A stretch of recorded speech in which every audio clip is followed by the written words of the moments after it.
Hello, this is I believe, continuing the last of the reading of Rip Van Winkle by Washington Irving, and I'm going to continue where I left off from the last time.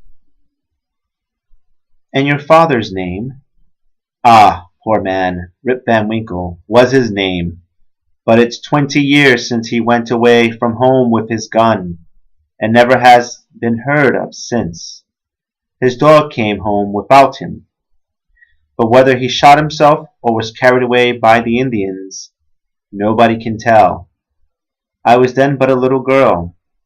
Rip had but one question more to ask, but he put it with a faltering voice. Where's your mother? Oh, she too had died, but a short time since. She broke a blood vessel in a fit of passion at a New England peddler. There was a drop of comfort, at least, in this intelligence. The honest man could contain himself no longer. He caught his daughter and her child in his arms. I am your father, cried he.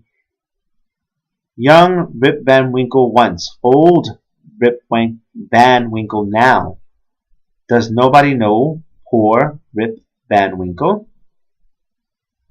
All stood amazed, until an old woman, tottering out from among the crowd, put her hand to her brow, and peering under it in his face for a moment, exclaimed, Sure enough, it is Rip Van Winkle.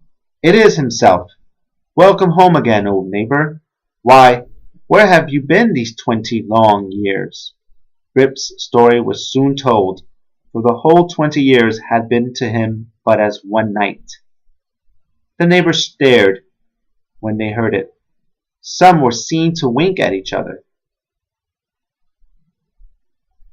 and put their tongues in their cheeks, and the self-important man in the cocked hat, who, when the alarm was over, had returned to the field, screwed down the corners of his mouth, and shook his head, upon which there was a general shaking of the head throughout the assemblage. It was determined, however, to take the opinion of old Peter Vanderdonk, who was seen slowly advancing up the road. He was a descendant of the historian of that name, who wrote one of the earliest accounts of the province.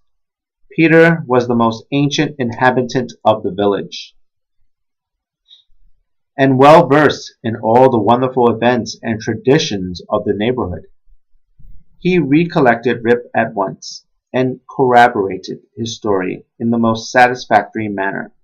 He assured the company that it was a fact, handed down from his ancestor the historian, that the Catskill Mountains had always been haunted by strange beings, that it was affirmed that the great Hendrik Hudson, the first discoverer of the river and country, kept a kind of vigil there every 20 years, with his crew of the Half Moon, being permitted in this way to revisit the scenes of his enterprise, and keep a guardian eye upon the river, and the great city called by his name, that his father had once seen them in their old Dutch dresses playing at ninepins in a hollow of the mountain, and that he himself had heard one summer afternoon the sound of their balls, like distant peals of thunders.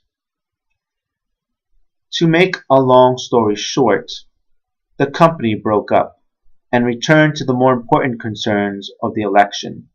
Rip's daughter took him home to live with her. She had a snug, well-furnished house, and a stout cherry farmer for a husband, whom Rip recollected for one of the urchins that used to climb upon his back. As to Rip's son and heir, who was the ditto of himself, seen leaning against the tree, he was employed to work on the farm, but evinced an hereditary disposition to attend to anything else but his business. Rip now resumed his old walks and habits. He soon found many of his former cronies, through all rather the worse for the wear and tear of time, and preferred making friends among the rising generation, with whom he soon grew into great favor. Having nothing to do at home, and being arrived at that happy age when a man can idle with impunity, he took his place once more on the bench at the inn door, and was reverenced as one of the patriarchs of the village, and a chronicle of the old times. Before the war, it was some time before he could get into the regular track of gossip, or could be made to comprehend the strange events that had taken place during his torpor. How that there had been a revolutionary war, that the country had thrown off the yoke of old England, and that instead of being a subject of His Majesty George III, he was now a free citizen of the United States. Rip, in fact, was no politician. The changes of states and empires made but little impression on him, but there was one species of despotism under which he had long groaned, and that was petticoat government.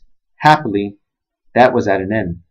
He had got his neck out of the yoke of matrimony, and could go in and out whenever he pleased, without dreading the tyranny of Dame Van Winkle. Whenever her name was mentioned, however, he shook his head, shrugged his shoulders, and cast up his eyes, which might pass either for an expression of resignation to his fate or joy at his deliverance. He used to tell his story to every stranger that arrived at Mrs. Doolittle's hotel. He was observed at first to vary on some points every time he told it, which was doubtless owing to having so recently awaked. It at last settled down precisely to the tale I have related, and not a man, woman, or child in the neighborhood but knew it by heart.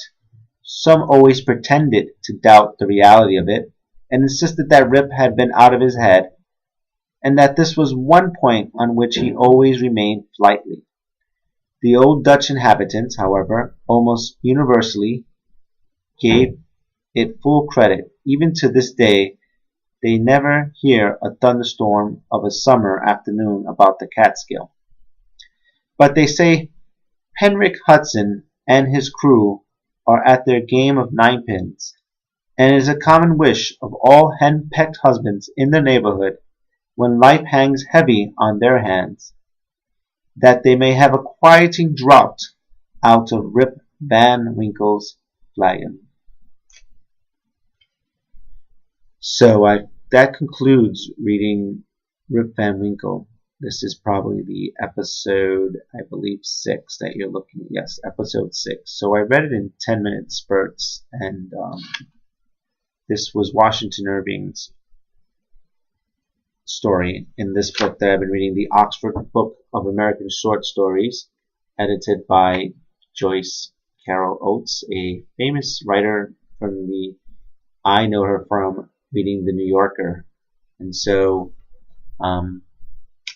yeah, I read that whole series, and love to get your comments. Maybe there were some words I did pronounce incorrectly, and my cadence for words can be a little slow and mispronunciation. So I totally love if you comment down there.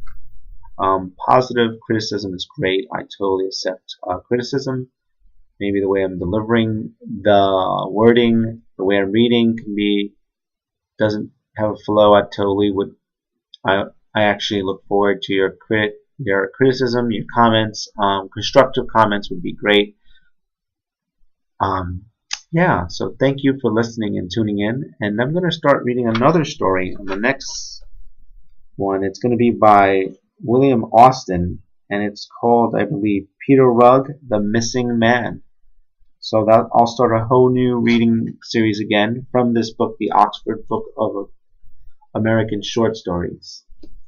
So thank you for tuning in. I hope you subscribe to my channel, and see you on the next one. Thanks. Bye.